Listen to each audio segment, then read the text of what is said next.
Ladies and gentlemen, how are you? We're back for a Thursday night, although it's Friday here, TGIF for me, but not quite for you. Good to see you all. More true crime from around the world tonight, including a woman missing since earlier this year found in a Missouri woods. It was sort of like a wooded area, but I'll explain. It was found on a guy's property. That's not the nice word, Ping. She was found on a man's property. He owns a lot of property. He was checking it like his fence line, like he does it like every season type of thing to make sure it's not damaged and animals can't get in or out. And he located remains on his property. We'll talk about a bit more about that in a minute. Let me say hello to Mr. Dan Yee, Mr. DJ. Laurie. Laurie says, yeah, I don't know what happened. I set it for AM and then I came back and it was set at PM. Someone is messing with me. I don't know who it is, but someone is messing with my times. Uh, Moonlight View, good to see you, my sweetheart. It's glad to have you back. Who else is here? My friend Sienna is here. Marilyn Landis. Melody made it. Mamma Mia. Rachel's here. Hey, Rachel Robbie as well. LMS, my friend LMS is here. LMS says, I got power, but still a ton of devastation and people needing everything. Yeah, I got an email the other day with photos from you, right? Let me see if I can find it quickly before we start the show. I got some photos sent from LMS's local area. I'll try cut out any personal information. Let's see.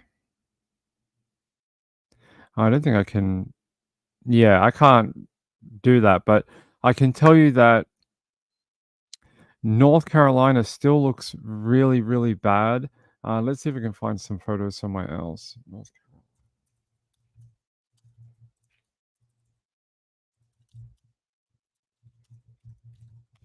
Let me see what's going on right now. Let's head to ABC News or NBC News for a second, and let's just have a look at what's going on with the hurricane for a second. I saw the deaths were up and over 200 people now, almost doubled since Monday. That is indescribable to lose that many people. It says here, yeah, at least 215 people are known to have died as a result of destruction wrought by Hurricane Helene since it made landfall in Florida a week ago. More than half of the deaths were in North Carolina, where several feet of fast moving water destroyed entire communities. They say hundreds are still missing and have reported difficulties in identifying some of the dead people. That's very sad. There's probably people that are wondering where, their family member is, and they may have already been found, but they're unable to ID them.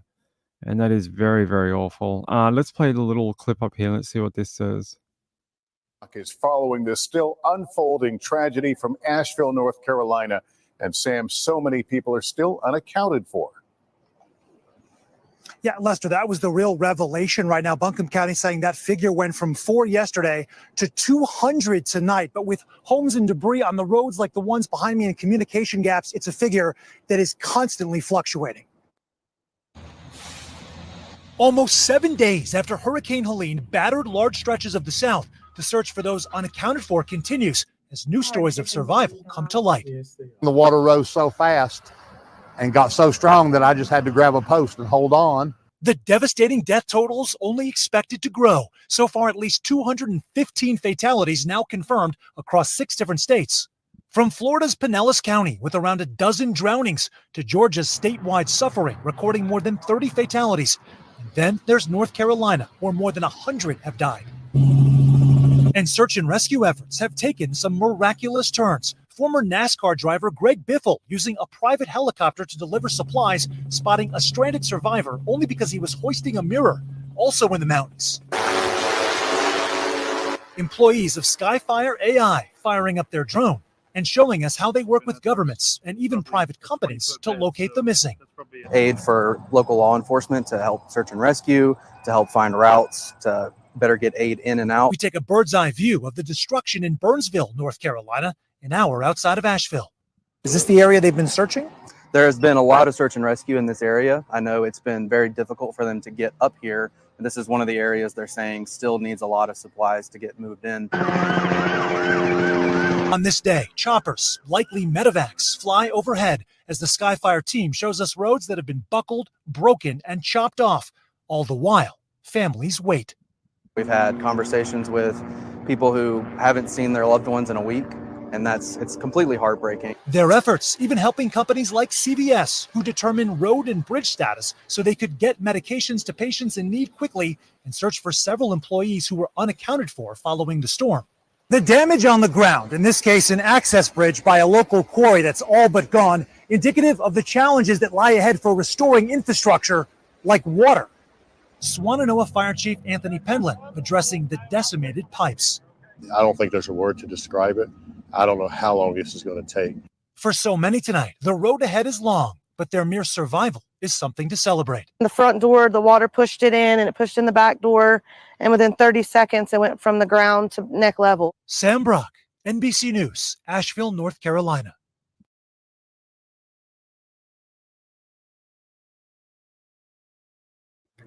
You hear these stories of like that woman at the end. She was in her home and the front door and the back door both broke open due to the force of the water. And she said it went from the like foot level to neck level in like 30 seconds. And you look at the power of that water here. I'll show you what impressed me the most. And I've seen a lot of this in my time. Get aid in and Yeah, out. let me pause that. It was this bit here. Where is it? No, not there. Like here. Look at this. I can see a truck and a car. But if you ask me to tell you what make and model they are, I don't think I could tell you. I don't think I could. I can tell you that it's red, and I can tell you the other one's silver, possibly silver. But if you told me to tell you what model it was or what year it came from, I don't think I could tell you. And look at all this, like trees, logs, vegetation that's wound up in the waterway or being through the, giant water flooding. It's picked up vegetation along with it. It's just like a battering ram went through the city and destroyed it all. And you hear that clean water could take an extremely long time to come back, because when that water system went through the city, it's obviously gone through the pipes as well and either broken them, disjointed them, or just washed them away. One of the three. And they're saying that a lot of their sewerage and water is just gone.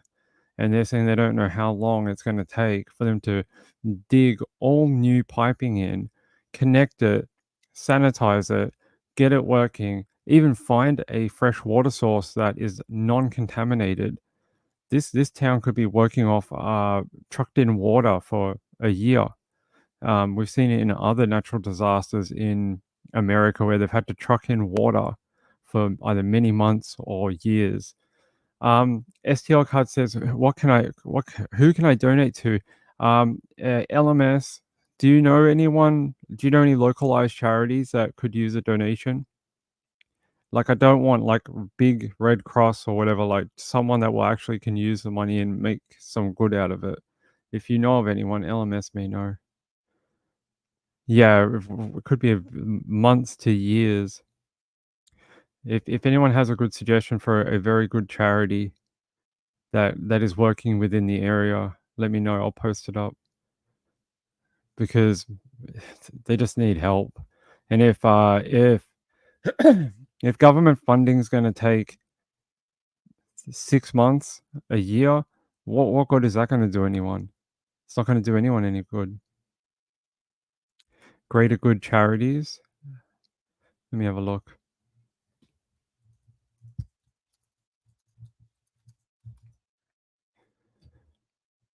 And they do pets as well. Got to think of the animals as well. There's probably a lot of pets who are not. Yeah, there's a charity makeup. What is the statistics though? Statistics. Yeah, let's go to Charity Navigator and have a look. They're saying it's a 501c3. Good. Donations are tax deductible. based in Seattle, Washington. Pretty normal. It's devoted to improving the health of people, pets, and planet. All right. The charity score is 96%, earning it a 4-star rating. If the organization aligns with your passions and values, you can give with confidence. What's their measuring impact? Lives on the surgery. Okay, so they have a 75% impact and measurement score. Planning and design, data and analysis. Oh, what is going on here? Data collected before initiation. So they got some record keeping to get a bit better at, I think. But 96% is not too bad. And it says here, the overscore is calculated from multiple beacon scores. Weight is following 31% accountability and finance, 55% impact and measurement, 8% leadership and adaptability, and 5% culture and community. So they seem to do okay. That might be a good one. Let's check the chat. Does anyone else have one that they want to? Oh, yes. Okay. Thanks, LMS. Which one, though?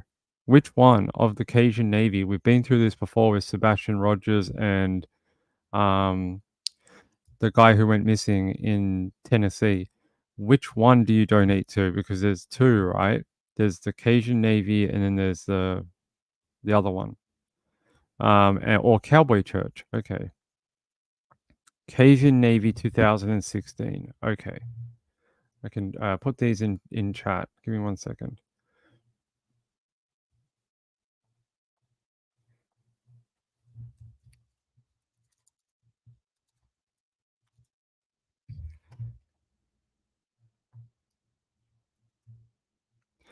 All right. Louisiana. Here's their Facebook. You can find out more, and they have a website on here too. I'll give out the Greater Good one as well. Here's the Cajun 2016 one from LA. I think they're originally from. I will give you the other one, which was Greater Good, and then I'll give you the Cowboy Church too. Greater Good. Come on. There we go. Here's a Greater Good one. And Cowboy Church.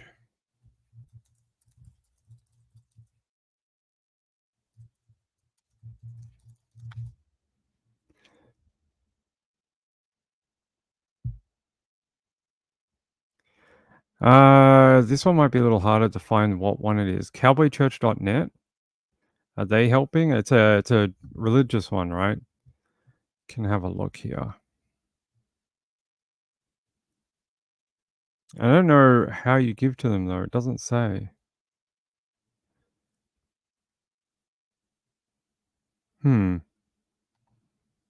Okay, that one doesn't give me a donation thing. Okay, we'll have to run with the other two. If I find the other one later, I'll pass it on. But there you go. You've got this one for the Cajun Navy 2016 one. This one is Greater Good, doing some work in there. If I find any more like real hyper local ones, I will post it because that's a Ryan Hall bought 20k starlings.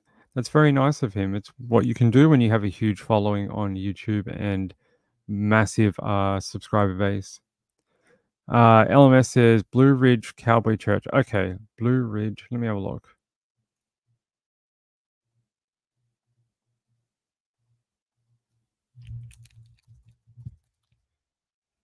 All right, I have their website. I don't know how you donate to them though, because I was on here before and they don't have a button as such.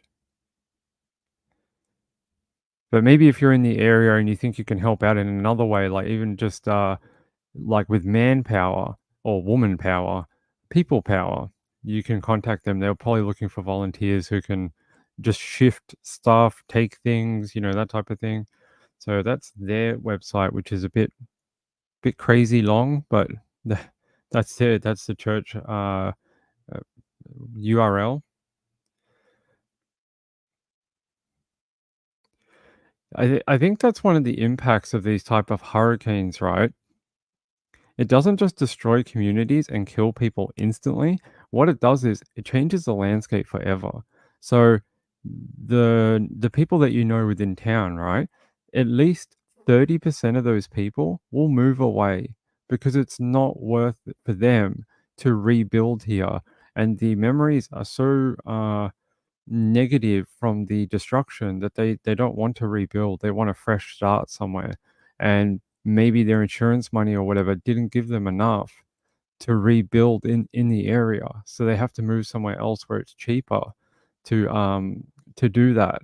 So you don't just lose the physical things, you don't just lose the initial people who died, you also lose a massive part of your community. It's really bonkers. It's crazy how long that impact runs for. It's like months and years.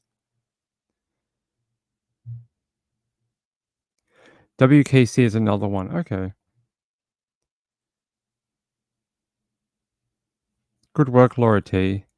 I think that's a good one. Hey, local food bank, there'll be a lot of people who have to spend their money on survival type stuff, and they won't be able, they may not have money to buy like food, water, that type of thing. So I think he did a great job. Of course, I would too. If I had his following, I would have one too because it's a smart thing to do, by the way. Marlon Clausen says only 950 homes out of 14,000 had flood insurance. Yeah, hold on. Yeah, when they last had that big one, Harvey, and then they had that other one that hit Florida, that was one of the big things was that people were either denied flood insurance due to where they live and the risk associated with where they live, or it was so cost prohibitive to get flood insurance that they just didn't do it because it was like stupid money per month, like $300-400 per month, and they were just like, we can't afford that. So I know some laws have changed, especially in Florida.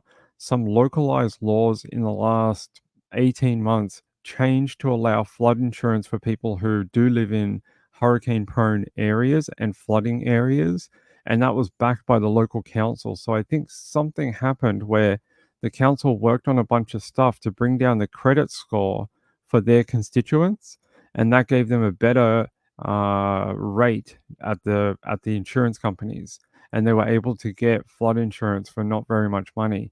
And it's got something to do with the city rating, and then because the city did that, the insurance rates went down, and then they were able to get flood insurance, which I thought was pretty cool.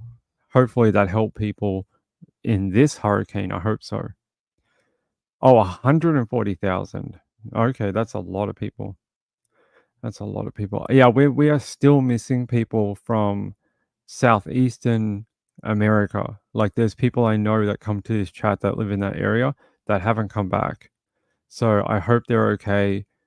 They might be dealing with like intermittent power or no internet right now. I hope they're doing okay. Laura says, I bet because if they had a flood before, the price went up so high they can't afford it. Yeah. It's too bad that the US government doesn't have helicopters. Danny, I don't think I've ever seen one before. Have you? I don't know. I'd have a really cool name for it though. I've been thinking about it for years, right? It's called a Black Hawk. Isn't that a cool name? It's very American. It's very like, triumphant bird. I like it. Maybe if they ever buy one, Danny, we'll name it that. Hey, who's here? Hey, Burnt Popcorn, how are you? Thank you. I appreciate the thumbs up. Moonlight View says laws are changing for insurance companies who won't give policies to homeowners here in California. Good. Now they just need to tackle the stupid health companies. When they do that, we might actually fix a few things. All right. That's our little bit of outreach for today. When I get out of here every day, after I stop researching stories for the next day, I'm literally watching Helene coverage, like aftermath and recovery, and when we saw this storm come through, I think we all knew that area, Big Bend in Florida, was probably pretty screwed, right? We're like, hey, it's probably going to hit directly here. That's going to be the most impact zone. And then we thought, okay, probably Georgia too. The border of Georgia and Florida is probably going to get pretty hammered because this storm's not going to slow down enough by the time it gets into Georgia. But I don't think anyone expected it to get so far up into the Carolinas to do this type of damage. Like I didn't. I thought there'd be flooding, but not like this. Not like a friggin' disaster movie from Hollywood. And it just shows you like the unpredictability of these bloody storm events. They can, this could be a different one, could take the exact same path, and we'd all be sitting here going, "Whoa, that was like a false alarm. Why'd they put out all those stupid warnings?" And then you get ones like this, and you get the other end of the scale.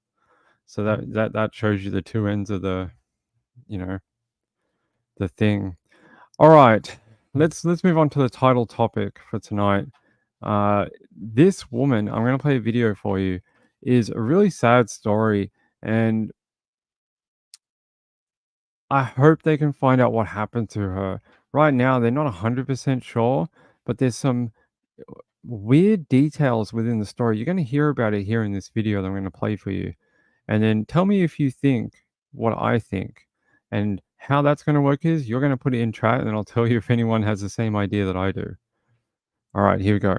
Held on to hope, and now they want answers. Remains were found in DeSoto 5 months after a woman's disappearance. Our Justina Cornell spoke to the family and the sheriff's office today, and she joins us in the newsroom. Justina. Well, Mike, Emily Strite was last seen in the DeSoto area on April 12th. The 33-year-old was a mom of 4. Her family knew something was wrong when they didn't hear from her, and then the search began. I want justice for her. While miles apart, her heart is at home. Jessica Strite lives in Canada, but her focus was finding her missing sister Emily in Jefferson County. She was bright and funny and larger than life, even though she was absolutely tiny in physicality. Like you just something about it. Emily Strite, mom of 4, was last seen walking in April in DeSoto. That's when the Jefferson County Sheriff's Office got involved. Emily's mother called us and said, "Hey, I haven't talked to Emily for a couple of weeks. It's unusual. I usually stay in contact with her, but haven't heard from her in a while." So she called us. As time passed, their concerns only grew. And so did a Facebook group with more than 8,000 people pushing to find her. 5 months later, her remains were found. This past Saturday, the 28th, about 3 or 4 o'clock in the afternoon, we got a call from a property owner down in DeSoto, who owns a pretty decent amount of property down there. He was out there checking his fences, and he stumbled across some skeletal remains. Captain Matt Moore said this is a new area to dig into, a place to discover details about her death. We're always looking for tips on things like this. If you happen to see Emily walking in the area, or you gave her a ride, or you're hanging out with her around that time, feel free to give us a call. Jessica isn't home, but she's comforted knowing her sister is. Well, at least she gets to come home now. Like, she's coming home. We're not going to stop looking for answers. We're not going to stop trying to find the truth and pursuing justice for my sister. As far as how she died, that's all a part of the investigation. If you happen to have any information about this case, call the Jefferson County Sheriff's Office Detective Bureau at 636-797-5515.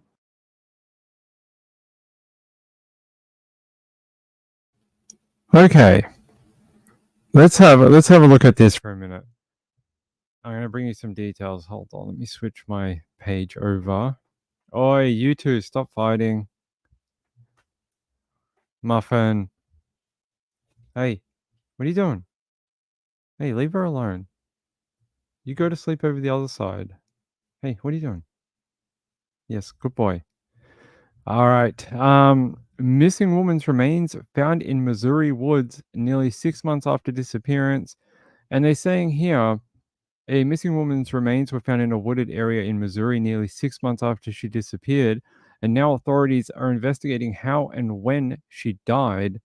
They said Emily had not been seen since April after she vanished from Imperial, a suburb of St. Louis, Missouri, near DeSoto.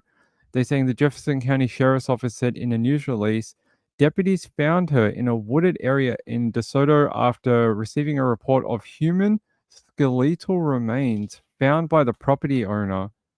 And They're saying investigators with the regional medical examiners compared medical and dental records and determined the remains belonged to Emily. And they said the sheriff's office said her cause of death is undetermined. Guys, give me 1 second.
All right, sorry, sorry about that. It was like the slowest delivery man on earth. Actually, he had some really heavy parcels, and I was like, one at a time, and I was like, I could do 3 of these at a time, but it's okay. We're back. Let's get back into it while I catch my breath. Says here, investigators with the regional medical examiners compared her they compared her mental records. No, they compared the medical and dental records and determined the remains belonged to her. The sheriff's office said the cause of death is undetermined at this time, and investigators are working to determine how her body ended up where it was found. I find that very interesting. It's not like she teleported herself to the back of some guy's property in the back of friggin' where is it? In a wooded area near the 4100 block of Frisell Road? Alright, fine. We're gonna go look at Frisell Road. And I'm guessing they're not gonna give us the exact location. Let's have a look. 4100 block of Frisell Road in DeSoto. 4100 block, Frisell, DeSoto. That's not the road. Oh yeah, that's not helpful. All right, I'm gonna have to get this much more. Frisell Road with it. Okay, Frisell with an R. Oh yeah, that is a weird area here. I'll show you guys. I found it. So they said they found her around here. This must be the property owner right here. He owns quite a lot of property. That is true. He does. He owns this entire block by the looks of it. There is another house here, but he owns like sort of this weird shaped block, I'd say. Sort of like from here or down here and probably through here even maybe and up and around here. He may even own this one too. So he may own the entire thing. But if she was found in the 4100 block, that's here. That's the 4000. That's Frisell. Gunnet. See, this is the only bushland I can see though. And the area they kind of showed, 40 something. That's not the same road. Could be over this side too. 40. That's the 4000. That's not it. Well, it's somewhere around here. There is a bit of bushland out here though. Look at this. It goes into, what is this, an airport? No, just storage. Pretty bonkers. If she was found around this road, it's a pretty little road though. Frisell Hill Road. Well, they said Frisell Road, not that one.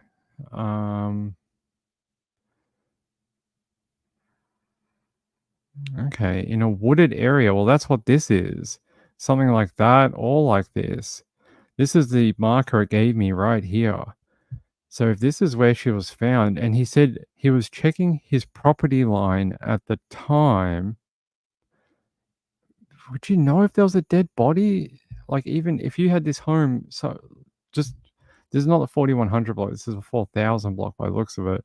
But if you had a property and that you have a bit of a backyard here, if there was a body somewhere in here, do you think you would know it was there by the smell?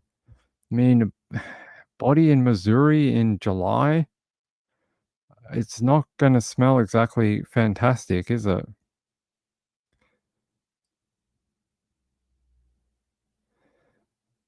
What? Sorry, someone sent me an email. What is this, my friend?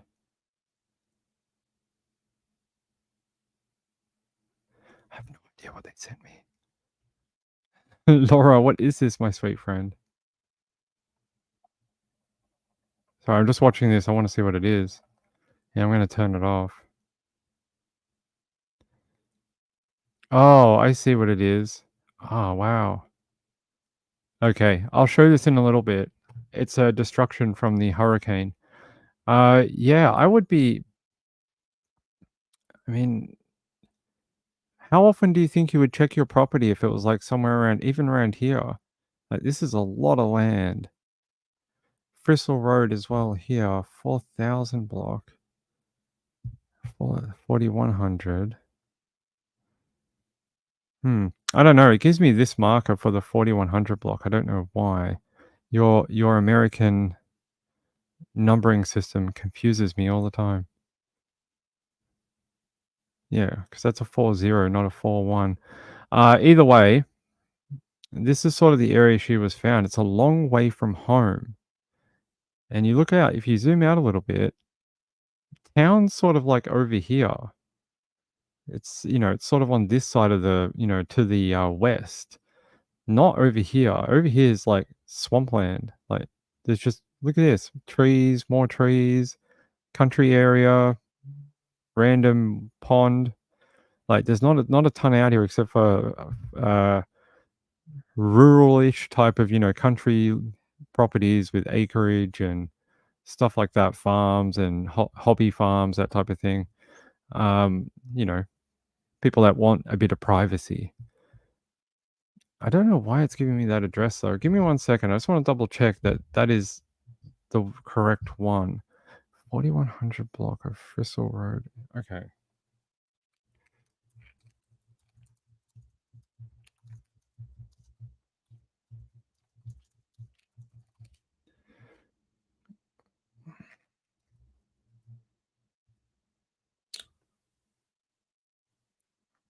It's definitely giving me that same marker. It could be incorrect, but I mean, I don't think so. All right. It's giving me I tried it again with a different wording, and it's telling me right here. Help us improve Google Maps. No, go away. Okay, well, look, we're just gonna have to take its word for it. But that little video did show sort of like an area like this, like trees that had some canopy, but you could see through them, sort of like here. And there's sort of like, there's a lot of trees, but there is sunlight that gets through. I don't know what you guys think. You guys would have to tell me. Why do you think? RX Girl said, "What are your times you are on?" So what I do is I change it every day just to confuse people, and I go on at random times every day. It's like a game I like to play with my audience. It's like guess when Ping will be on. No, that's not true. We're on at the same time every day, 9 p.m. Eastern, and then at midnight Eastern, Monday to Friday, and then Monday to Thursday, and then Friday, Saturday we're on only at midnight Eastern, and on Sunday we're on at 10:30 Eastern. So there you go. Monday to Thursday, 9 and midnight. Friday, Saturdays just midnight, and then on Sunday it's 10:30. So there you go. A homestead, yeah, that's the kind of word I was looking for. Like a homestead, people living off the grid and sustaining. Like they have solar and they kind of grow their own food and vegetables and all that type of stuff. I've seen Homestead Rescue. I've seen it several times. No, I love that show. That guy's amazing. You know that guy with the giant walrus mustache and the hairy chest and wears clothes that look like he's from the stagecoach era. That guy's amazing. And you're just like, oh yeah, we found a giant boulder. Oh, I'll just drag it out of here. I'll just get a tie rope around it and I'll just move it myself. That guy is the definition of like just hardworking guy. Yeah, look, I would want to know how she made it out here and what the hell would she be doing in this area? And they don't give us any background into that very much, except here. She had gone to stay with a friend in DeSoto after she traveled over the Missouri border from Illinois to visit her children at their father's home. They said her mother became worried when the children's father, Steve, called her about a week later and asked if she had heard from her daughter. He has never called me and questioned anything about Emily or to tell me anything about her at all. That's why I panicked when he called me because he's never done that before. Apparently, her mother filed a missing persons report with Jefferson County Sheriff's Office shortly after the phone call. They're saying she was last seen on the morning of April 12th, leaving the DeSoto area on foot, believed to be on her own free will. Christy Ballman, who identified herself as her best friend, told KSDK that it was unusual for her not to contact anyone for days. She says it wasn't like her to never contact somebody, usually within 3 to 5 days, especially her mom. They said when she hadn't contacted her mom, she had a gut feeling. I knew something in my gut that something was wrong. They say McLean spoke to KDSK after she learned of her daughter's death. She said, I had hope, but then again, as a mom, I really knew she wasn't here. She's never not called me, she said. I wanted her found. New questions come up, and now I'm waiting for answers. Yeah, I think we're all waiting for answers on what happened to Emily. Something just doesn't seem right here. So she was trying to leave the area on foot. Did someone try and give her a ride and then ask her for payment, and she declined, and something went wrong? I don't know. Like, it seems odd to be found not too far away within the same suburb, but just like at the back of someone's property. Well, it's not like she just fell over and died one day, right? I mean, that has happened to people, but you wouldn't suspect it in a 33-year-old. Huh. I kind of Oh, okay. I kind of want to know what you guys think about how she might end up there. Hey, don't refresh my page. How dare you, Jackson's son, whoever you are. All right, let's go to this Facebook post from the Jefferson County Sheriff. Let's have a look. By the way, I did hear back from police chief, the police chief for Jessica Barnes. He actually gave me a reply. Maybe he watches the show. Maybe he watches the show and knew that I was angry that he never gives me a reply. But he actually replied to my email last night. I asked to be put in the media list for updates on Jessica Barnes. And he sent me an email telling me, no, but you can do X, Y, and Z. So there's some things I have to sort out, apparently. He's like, you can't just call us and be like, I want to be on your media list. You have to do a few things first. So he's like, this is the way we do it here. You have to contact our office and blah, blah, blah. And so I got a few things I got to take care of with the police chief. We're going to have coffee. No, we're not. No, that's never going to happen. Jefferson County Sheriff's Office says, thorough investigation. Detectives have learned Emily was last seen in the morning of April 12th. Okay, we know that. She was on foot, is believed to have been leaving the area of her own free will. I want to know more about this bit. What do you mean she was leaving the area of her own free will? Like, it's not a cowboy era. People aren't like, well, meet me here at high noon, and if you don't, you have to leave town forever. You know, it's not. That's not what's going on. She's believed to have been on foot when she was last seen. I don't know. There's something wrong here. I want to know, when they located her remains, did they find the dark blue hoodie? And was she still wearing jeans when they located her? These are details I would like to know. When they located her body, did they find any clothing near, or any remains of clothing? It may be very degraded by now. But even with some of the Long Island victims, they found some clothing nearby. So they were in the sand for like 5 years, 10 years, 20 years. So she's only been there about 6 months. I would suspect there would probably be some fabric left. I would want to know if they did find those jeans and the dark blue hoodie. Is that the dark blue hoodie right there? I don't know, but it does look like a dark blue hoodie. Anyway, I saw a few people in chat say she was a very beautiful woman, and I was like, she is a very, very attractive lady. She's very good looking. Says here, waited 20 days to report her missing. Odd, but I hope she's found safe.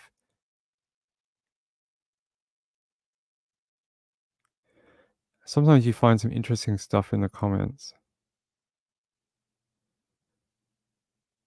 That's interesting. She was last seen on the 2nd of the 4th, but talked to her mother on the 11th of the 4th, then was reported missing the 20th of the 4th. But in the thing here, they say the last day she was seen, the 2nd of the 4th. Didn't they say the 12th? Or am I misremembering now? Didn't the article here say on the 12th? Sorry, now I'm getting confused with dates. And they say, yeah. Her mother says She has not spoken to her daughter since April 12th. She had gone to stay with a friend in DeSoto after she traveled over the Missouri border. Okay, one, you have to speak to the friend. Two, speak to that father of the children. And then three, find out if or who or anyone knew she was in the area. Who had she told that she was heading away from her normal living area to DeSoto? Like, who knew she was going to be there, or who had knowledge? That's where they need to go from here.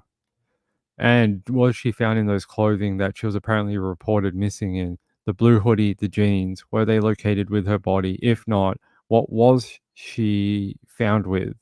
Was she in her underwear? Did she even have underwear? Was it a naked corpse? Is that what they found? Like, these details would provide some of the story of what happened to her. I find it interesting that they say that her death is undetermined, which, being that her remains have been out there since April or around then, that's, makes a lot of sense because there probably is not a lot left. They did say skeletal remains. Let me see what else we can find about her. Okay.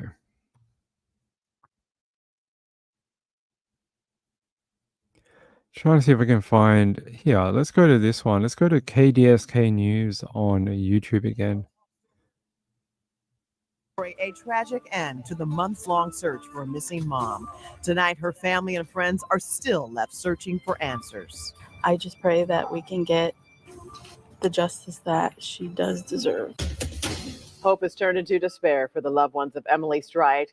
Thanks so much for joining us. I'm Kelly Jackson. And I'm Mike Bush. The 33-year-old mother of four's body was found over the weekend in DeSoto 5 months after she was reported missing.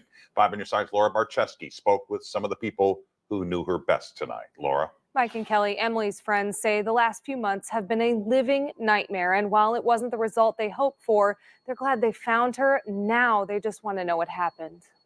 Christy and Amanda Bauman started as neighbors with Emily Strite and her family, but quickly became great friends at a very young age. I've always loved her, even when I didn't agree with her life choices. I mean, you can't just not love Emily. Christy says she and Emily were always there for each other, so when Emily was officially reported missing April 20th, their world turned upside down. It wasn't like her to never contact somebody with usually 3 to 5 days, especially her mom. And when she hadn't contacted her mom, she had a gut feeling. I knew in my gut something was wrong. The Jefferson County Sheriff's Office says Emily was last seen in DeSoto on April 12th. She had been staying there with an acquaintance. And then this past Saturday, the 28th, about 3 or 4 o'clock in the afternoon, we got a call from a property owner down in DeSoto, who owns a pretty decent amount of property down there. He was out there checking his fences, and he stumbled across some skeletal remains. She was found a little over 2 miles from where she was staying in a wooded area. Amanda says they're hoping the sheriff's investigation will bring answers to the questions that keep them up at night. How she got there, how long she's been there, just because it's a little suspicious that she's just now found in an area that was residential. Emily's sister Jessica says they believe someone knows what happened to her, and if anyone is responsible, they want them to be held accountable. We're not going to stop looking for answers. We're not going to stop trying to find the truth and pursuing justice for my sister. They also want that justice for Emily's 4 children. Praying that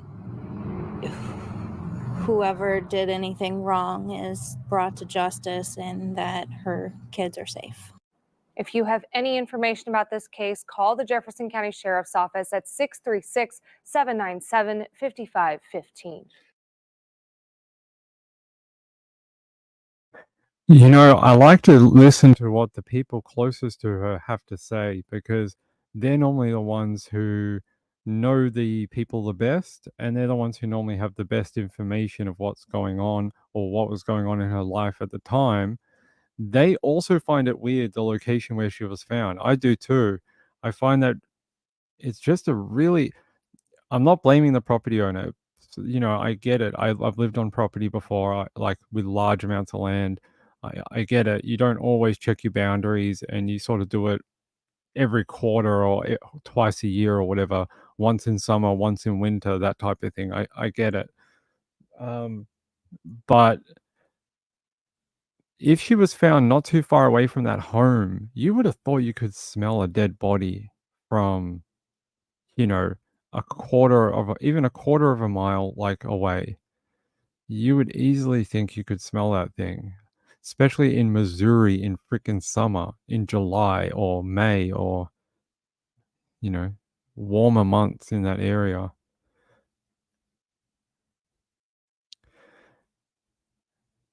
Let's see. Yeah. Yeah, thanks for all the hard work. Check her computer for dating sites. You think she went to visit a friend to date people? That's interesting. I mean, I agree. The first thing I would do, but I'm a tech person, so the first thing I would do is be like, give me every electronic device she's ever owned, and let me troll through it for data. And I'd be like, then I'd be on the phone to cell providers, and I'd be like, give me everything. Give me call records. Give me the cell tower data. You know, give me everything you can. Any GPS, any return ping. It's not called return ping. It's called return to sender, I think. But it's like a ping from the tower to the phone, and it measures distance. I would be asking for all that. Anything I could figure out, or a way to plot her movements, anything like that, because that would help in understanding what she was doing either just before she went missing or the days earlier. They might already be doing that and we just don't know about it. But what part of Missouri? The fun part? No. Over here, I'll show you. If I can get my map back, come on. Where is it? Here. All right. So there's our little red marker here. That's Frisell Road. Somewhere around here. I don't understand exactly where. It could be across the road, I guess, up here. Actually, if that's... No, because that's not the 4000 block. But if it's this fella's house, he does own quite a bit of land, right? Look. This guy owns an absolute C-word load of land. If she was on a boundary or something here, you could maybe understand. But somewhere around here is where the marker is saying. So somewhere around Frisell Road. And if we zoom out, I'll show you where it is. There's DeSoto. There's Hillsborough. We all know Hillsborough. So we zoom out. There's St. Louis. Right there. So it's southwest of St. Louis. That's the way I would describe it. So it's just outside of the metro. Well, I'm guessing that's probably the metro or here. But so it's a little bit further south. But there you go. There it is in relation to Kansas City too.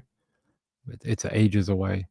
But it's not too far from St. Louis. About 1, 2, 3, 4, 5. It's about 40 minutes.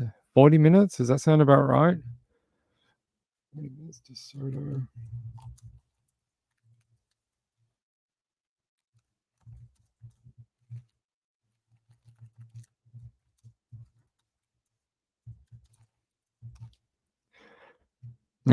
You absolute beep.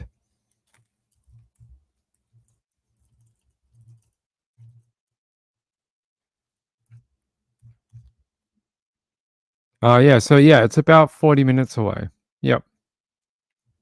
I was right. Ping's getting better at guessing the miles on the maps. I should be after a year of doing this.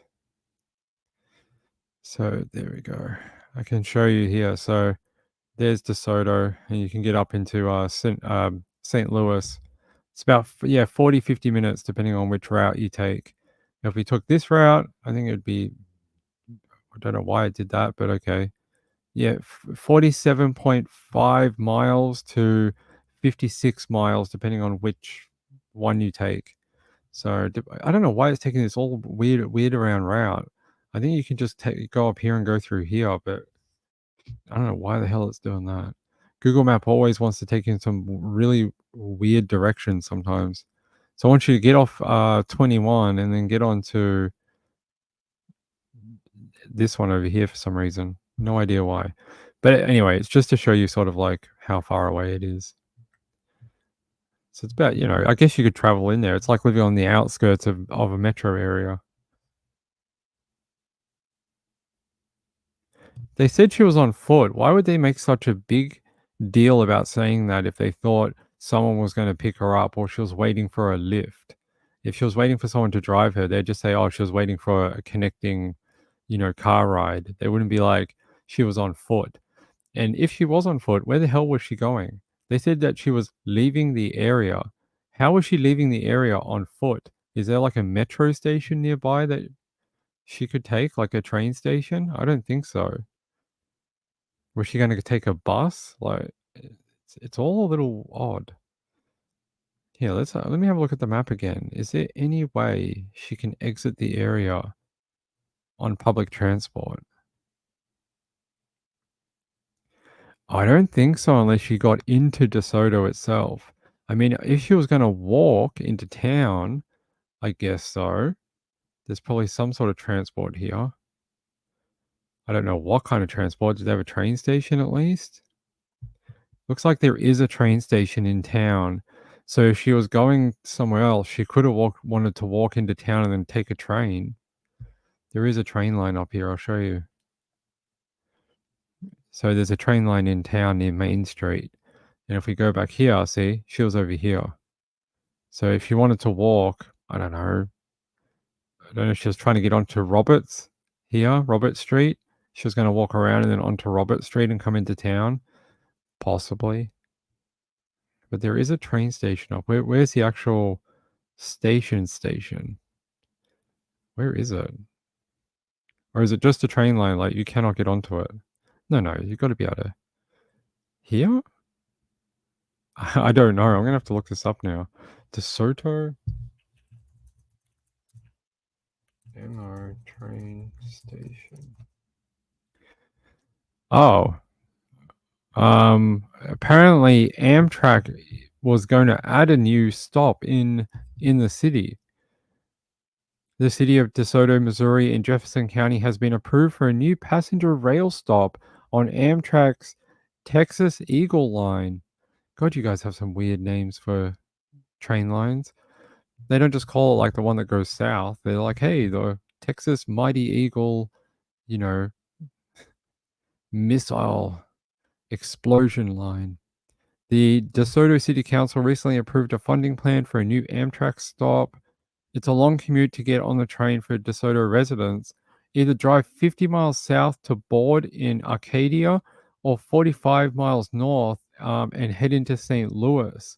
But when did they actually make it? That was 2023.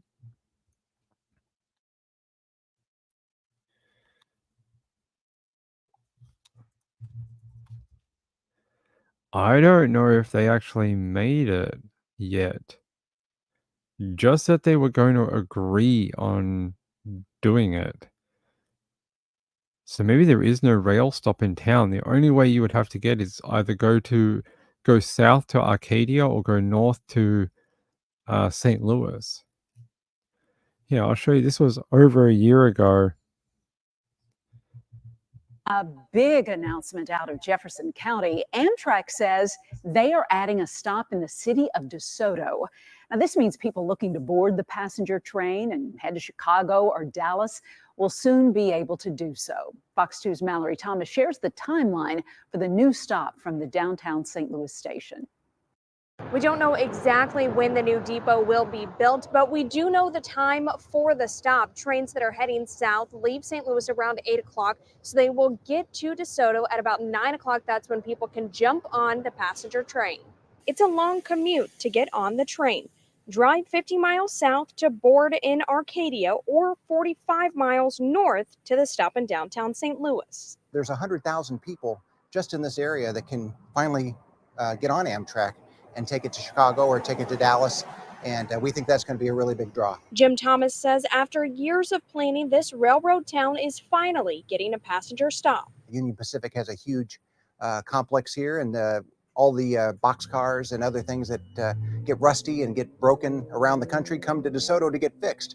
and we've been a railroad town since before the Civil War. The stop will be here on Main Street, across from the public library. The city is also making plans for parking lots nearby. We're hoping to kind of get some guidelines on how we have to design it, what the specifications are exactly. They may tell us we need to use their engineers, their architects. We're not really sure yet. So that process could take a little while. The Texas Eagle line currently has more than 20 stops between Chicago and San Antonio. You could get on the train at 9 o'clock at night when it comes through town, get on the train, go to sleep in your sleeper car, wake up, have breakfast, check your email on the Wi-Fi, and then at 10 o'clock you're in Dallas. Funding.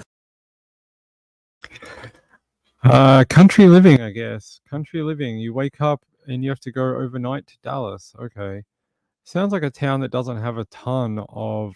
It's like you have to drive.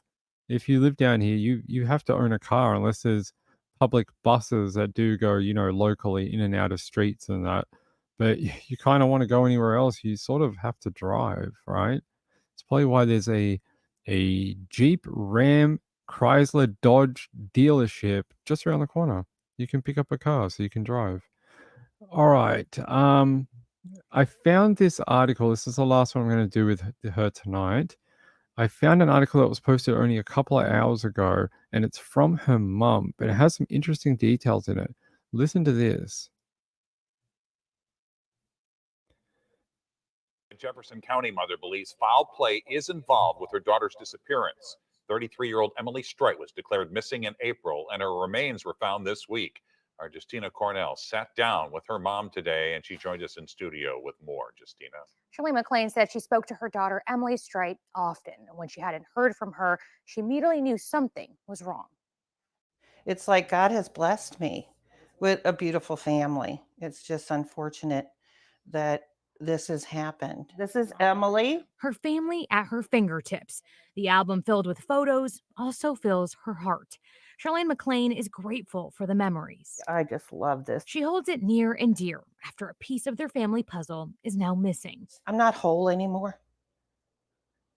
I haven't felt that way since she's went missing. McLean's 33-year-old daughter, Emily Strite, disappeared in the DeSoto area April 12th. She spoke with her that very morning. She was like, "Hey, Mom, I'm going to go see the kids today."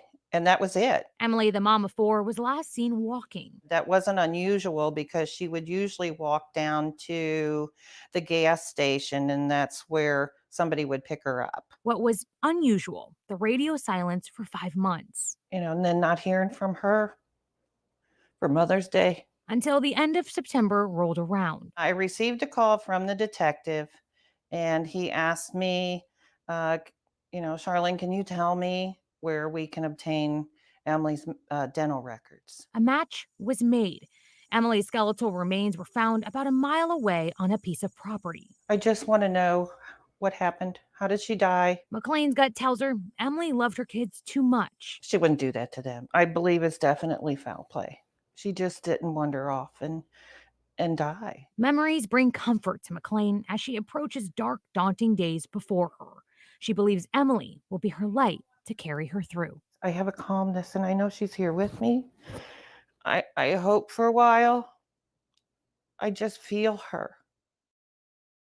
Right now, a fundraiser is in the works to help with the case and help her 4 children. All updates will be shared on a Facebook. Very sad to hear that she leaves very many children behind. By the way, I noticed her mum, her poor mum, here. If you notice on her face, she has these band markings here and here. I don't know if the poor thing wears an oxygen mask or something in her nose, like the oxygen that goes up the nose. You can see here she has banding, and when she had the view on the other side of her face, she had the same thing. Like when they wear the elastics to keep it, she has it on the other side right there too. One there and one here. It's almost like, sorry, that's a horrible photo. I'm sorry. There you go. Right there and right here. It's almost like she wears elastic around her face to keep the oxygen tubes in. I don't know if that's the case. She might have been wearing a normal, mask, but it's sort of very high. I would say maybe she suffers from some health issues, and losing her daughter is probably not going to help. Let me read you something down here that I found interesting. Here.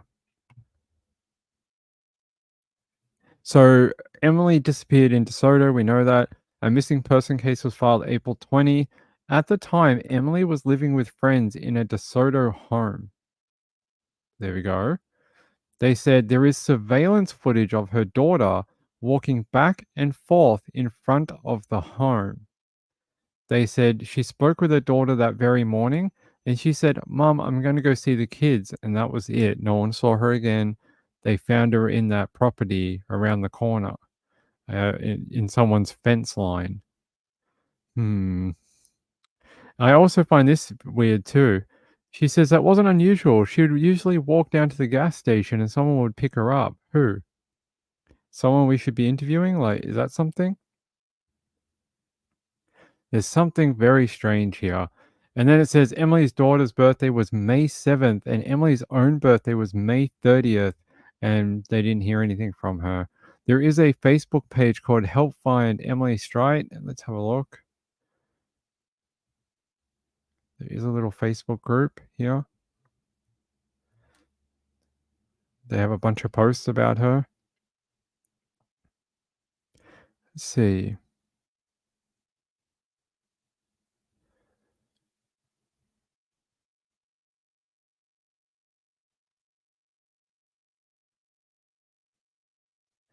I think this is very interesting here. I think if you read through the posts, it says something about a custody battle with the ex. Interesting that he was the one to call the mother and say that she didn't turn up.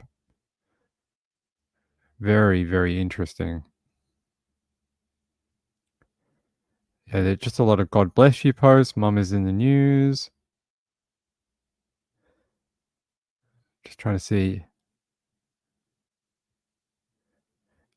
Very interesting. If you read this, what I just highlighted, seems there might be a clue here.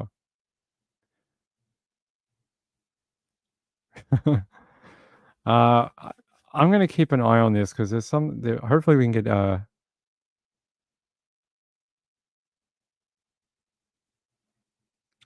Ping says, is this the lady that had been doing up a house and just before they moved in, someone burnt it down? That's why they weren't all together. I don't know. I didn't hear about a house fire. Let me see. House fire.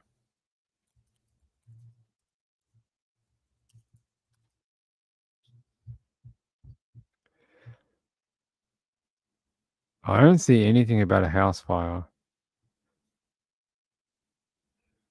Let me try a different wording.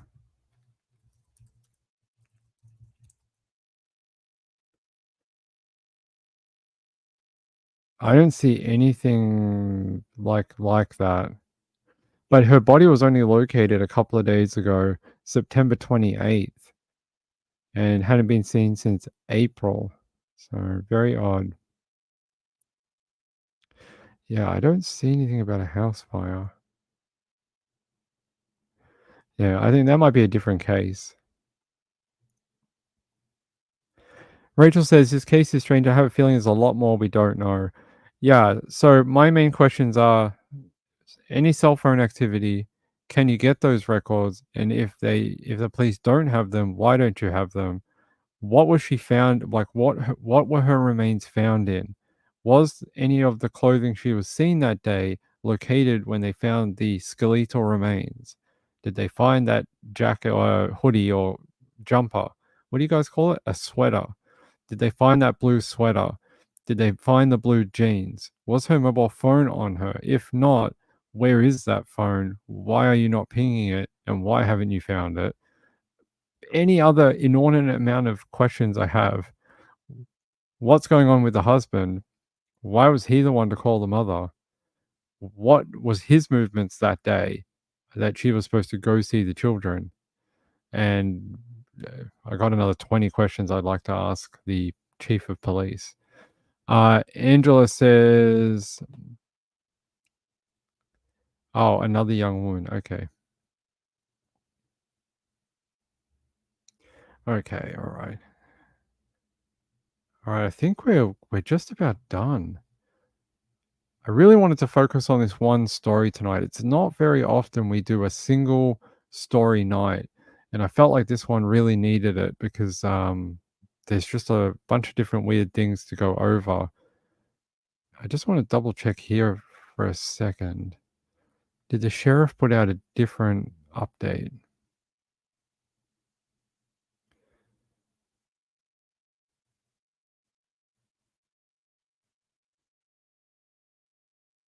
I'm just having a look if they've...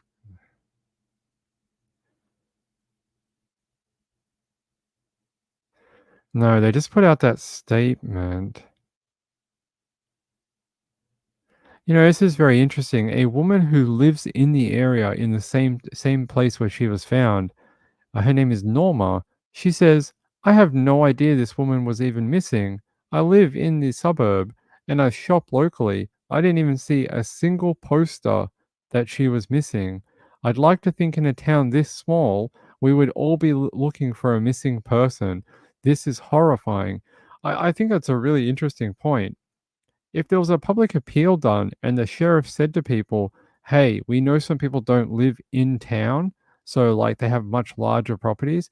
If you could like help us out and search your property boundaries," maybe they would have found something earlier, right?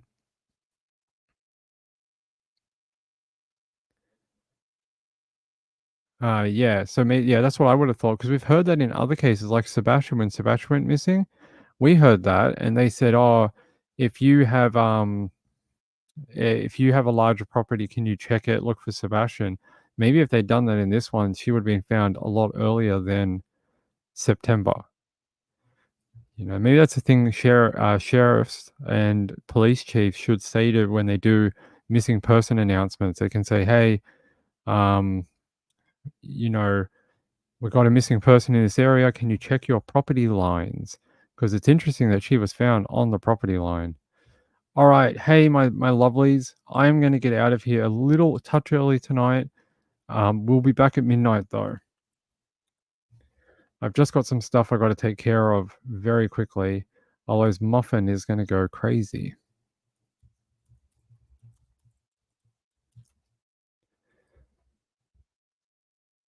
Let me just check here. All right. Hey, I love you all very much. I have the best supporters a channel could dream of. I really appreciate everyone. I know not every story is for everyone, but I try and cover as many as I can. As many as I can per week. I try and cover I think we cover something like 50 stories per week, which is a lot. But sometimes some cases like this one need a single like a single show just for that. By the way, I have retweeted a bunch of links and stories that Diane gave me about the floods and the recovery and people doing good things and stuff like that. I have a whole bunch of ones that I've retweeted and shown, including apparently you can get insulin. So if you need it at the Biltmore Church in Arden, North Carolina. So if you're in North Carolina and you're running low on insulin, can find it at the church, the Biltmore Church in Arden. So if you're in that area and running low on supplies of your medication, you can get it there. But there's more. I've posted them on my Twitter at Nights with Ping, and you can find them there. I'll see you guys in about an hour and 40 minutes for the late show, okay? See you later. Good night, everyone. If you're not coming back for the late show and catching on the replay, I'll see you tomorrow. Bye.